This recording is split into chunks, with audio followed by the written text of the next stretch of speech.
PKR துணைத் தலைவர் பொறுப்பிலிருந்து தாம் விலகுவதாக நூருல் இசா அன்வார் அறிவித்துள்ளார். ஆழ்ந்த சிந்தனைக்கு பிறகு இந்த முடிவு எடுக்கப்பட்டுள்ளதாக அவர் கூறினார். மக்களுக்கும் சமூகங்களுக்கும் சேவை செய்யும் தனது அர்ப்பணிப்பு எந்த விதத்திலும் குறையவில்லை என்றும், எந்த ஒரு பதவியோ அல்லது பட்டமோ இல்லாமல் கூட மக்களுக்கு தொடர்ந்து சேவை செய்ய முடியும் என்றும் அவர் நேற்று வெளியிட்டுள்ள ஒரு அறிக்கையில் தெரிவித்துள்ளார். இந்த முடிவு நீண்ட கால யோசனைக்கு பிறகு எடுக்கப்பட்டது. இது தனது வாழ்க்கையின் புதிய அத்தியாயம் என்று குறிப்பிட்டுள்ள அவர், இனி உயர்கல்வியை தொடர்வதிலும் அரசியல் களத்திற்கு அப்பாற்பட்ட பொறுப்புகளிலும் தனது நேரத்தை செலவிட விரும்புவதாக தெரிவித்துள்ளார். PKRின் துணைத் தலைவராக டதஸ்ரீ சைஃபுடின் நசித்தியோன் இஸ்மாயிலும், தேர்தல் இயக்குநராக டதஸ்ரீ அமீருddin ஷாரியும் இந்த பொறுப்புகளை நேர்மையுடனும் அர்ப்பணிப்புடனும் முன்னெடுப்பார்கள் என்ற முழு நம்பிக்கை தமக்கு உள்ளதாக அவர் தெரிவித்தார். தொடர்ந்து தாம் PKR கட்சியின் உறுப்பினராக இருப்பேன் என்றும், பிரதமர் டதஸ்ரீ அன்வார் இப்ராஹிம் தலைமையில் கட்சி தலைமையினருடனும் அடிமட்ட உறுப்பினர்களுடனும் இணைந்து சிறந்த மலேசியாவை உருவாக்கும் கட்சியின் போராட்டத்திற்கு முழு ஆதரவை வழங்குவேன் என்றும் அவர் தெரிவித்துள்ளார். கட்சியின் அனைத்து உறுப்பினர்களுக்கும் அனைத்து நிலை தலைவர்களுக்கும் நன்றியை தெரிவித்துக் கொண்ட அவர், 2026 ஆகஸ்ட் 14ஆம் தேதி மற்றும் 15ஆம் தேதிகளில் நடைபெறும் கட்சியின் தேசிய மாநாட்டில் சந்திக்கலாம் என்று அந்த அறிக்கையில் தெரிவித்துள்ளார்.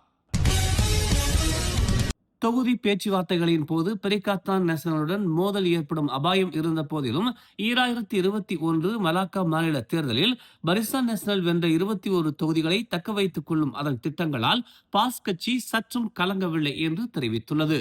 தொகுதிகள் தொடர்பாக பெரிகாத்தான் நேஷனல் இன்னும் பரிசான் நேஷனலுடன் பேச்சுவார்த்தை நடத்தவில்லை என்றாலும், ஆரம்ப கட்ட சிக்கல்கள் ஏதேனும் இருந்தால் அவை சுமூகமாக தீர்க்கப்படும் என்று பாஸ் கட்சியின் துணைத் தலைவர் துவான் இப்ராஹிம் துவான்மான் தெரிவித்துள்ளார். 1 அல்லது 2 தொகுதிகள் இந்த கூட்டணிக்கு தடையாக இருக்க அனுமதிக்கப்படக்கூடாது என்று அவர் சுட்டிக்காட்டினார். முன்னாள் பிரதமர் இஸ்மாயில் சப்ரி யாக்கூப் மீது மலேசிய லஞ்ச ஊழல் தடுப்பு ஆணைய சட்டத்தின் கீழ் இன்று கோலாலம்பூர் அமர்வு நீதிமன்றத்தில் குற்றச்சாட்டுகள் பதிவு செய்யப்படும் என்று எதிர்பார்க்கப்படுகிறது. நீதிமன்றத்தின் மின்னணு வழக்குப்பதிவு முறைமையில் மேற்கொள்ளப்பட்ட ஆய்வுகளின்படி அம்னோ முன்னாள் உதவித் தலைவருமான அவர் மீது இன்று காலை 9 மணிக்கு நீதிபதி சுசானா ஹுசைன் முன்னிலையில் குற்றச்சாட்டுகள் பதிவு செய்யப்படும் என்று பெர்னாமா செய்தி வெளியிட்டுள்ளது. இந்த வழக்கு பெரா நாடாளுமன்ற உறுப்பினருமான இஸ்மாயிலின் சொத்து விவரங்கள் தொடர்பானது என கூறப்படுகிறது. இஸ்மாயில் இதற்கு முன்னர் ஊழல் மற்றும் பண மோசடி தொடர்பாக குற்றம் சாட்டப்பட்டிருந்தார்.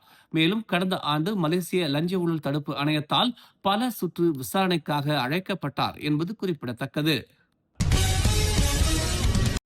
சபாவின் பியோஃபோர்ட்டில் நேற்று பிற்பகல் 3 காவல்துறை அதிகாரிகள் மின்சாரம் தாக்கி உயிரிழந்ததாக நம்பப்படுகிறது. இந்த சம்பவம் கம்போங் வெஸ்டர்னில் உள்ள ஜலான் வெஸ்டர்ன் சாலையில் நிகழ்ந்ததாக பெர்னாமா செய்தி வெளியிட்டுள்ளது. இச்சம்பவத்தின் பல காணொலிகள் சமூக ஊடகங்களில் விரைவாக பரவின. சபா தீயணைப்பு மற்றும் மீட்புத்துறை செயல்பாட்டு மையம் வெளியிட்ட அறிக்கையில், நேற்று மாலை 5:56 மணி அளவில் தங்களுக்கு அவசர அழைப்பு வந்ததாக தெரிவித்துள்ளது. அதனைத் தொடர்ந்து பியோஃபோர்ட் தீயணைப்பு மற்றும் மீட்பு நிலையத்திலிருந்து சுமார் 28 கிலோமீட்டர் தொலைவில் உள்ள அந்த இடத்திற்கு 7 தீயணைப்பு வீரர்கள் கொண்ட குழு அனுப்பப்பட்டதாக தெரிவிக்கப்பட்டுள்ளது.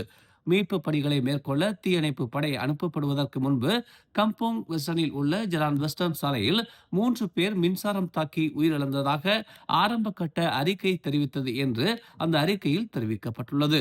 இதற்கிடையில் இச்சம்பவம் நடந்த போது காவலர்களில் ஒருவர் மரத்திலிருந்து தேங்காய்களை கீழே இறக்க முயன்றதாக முதற்கட்ட விசாரணையில் தெரிய வந்துள்ளது என்று சபா காவல்துறை ஆணையர் ஜவுதே டிகூன் தெரிவித்துள்ளார். அவர்களில் ஒருவர் மரத்தில் இருந்த தேங்காய்களை இழுத்து கீழே இறக்குவதற்காக ஒரு உலோக கம்பியை பயன்படுத்தியதாக நம்பப்படுகிறது. ஆனால் அவர் நிலை தடுமாறியதால் அந்த கம்பி மின்சாரம் பாய்ந்து கொண்டிருந்த ஒரு மின் கம்பியில் பட்டது. மற்ற 2 காவலர்களும் தங்கள் சக காவலருக்கு உதவ சென்ற போது அவர்களும் மின்சாரம் தாக்கி உயிரிழந்ததாக மேற்கோள் காட்டப்பட்டுள்ளது.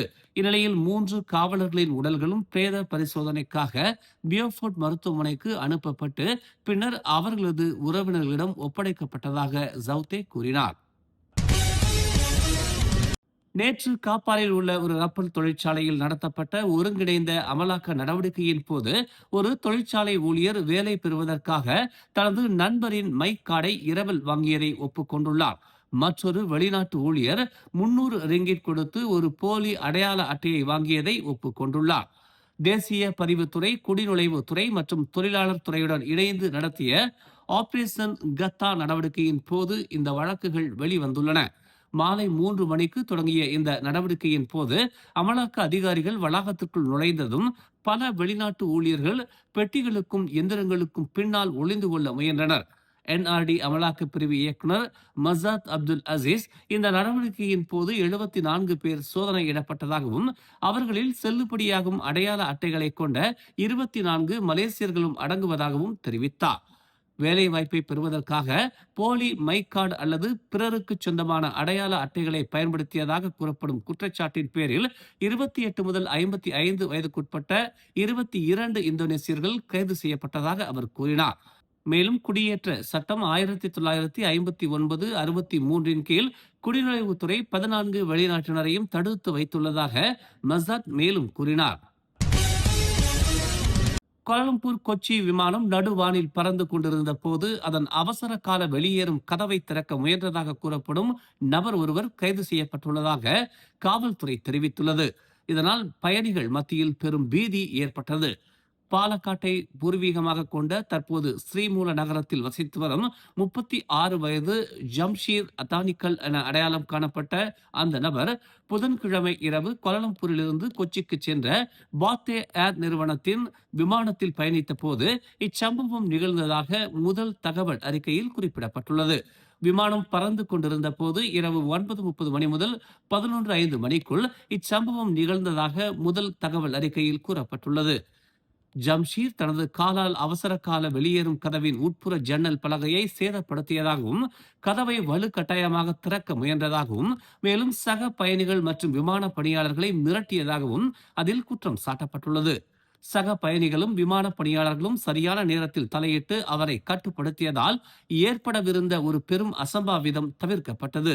வியாழக்கிழமை அதிகாலையில் விமானம் வந்திறங்கியதும் ஜம்ஷீரை கேரள காவல்துறையினர் கைது செய்தனர். கொச்சியில் உள்ள பாத்தே ஏர் நிறுவனத்தின் பாதுகாப்பு பொறுப்பாளர் அளித்த புகாரின் பேரில் வழக்கு பதிவு செய்யப்பட்டுள்ளதாகவும் விரிவான விசாரணை நடைபெற்று வருவதாகவும் காவல்துறை தெரிவித்துள்ளது. மேலும் செய்திகளை தெரிந்து கொள்ள தமிழ் மலர் இணையதளம், தமிழ் மலர் செயலி மற்றும் மலர் டிவி யூடியூப் சேனலை வலம் வாருங்கள். எங்களோடு இணைந்திருக்க மலர் டிவியை பதிவு செய்து கொள்ளுங்கள். உறவுகள் மகிழ்ந்திட விருப்பம் மற்றும் பகிர்வு சேவையை சொடுக்கிடுங்கள்.